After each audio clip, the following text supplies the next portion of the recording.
లేకేసి చెట్టేసి జై శ్రీ ఈ నోడలు లేకుండా జై శ్రీరామ అని జయ హనుమాని తిక్కాల 101 తిక్కాల.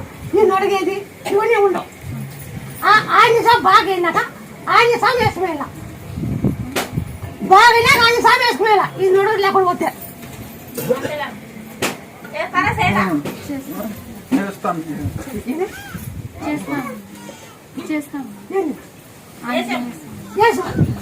బాగైనాక అట్లా నూట్లో కూడా తొలిచాక తలపాకు నూనె దంచి తిక్కోవాలి దేహమ్మ దేహమ్మ అని ఆ నూట కూడా అన్ని గుడి వెళ్ళాల. ఎప్పుడు నుడిగా లేకుండా పోతే ఆయన సార్ వేసినాయన ఇది గుర్తుపెట్టుకో. నేను పొద్దున్న పోయి సాయంత్రం రాత్రికి సొట్టపోతుండేవా ఈ ఆకు తుడిచాకు తిక్కని చెప్పినావా 10 రోజుల్లో బాగా అయింది.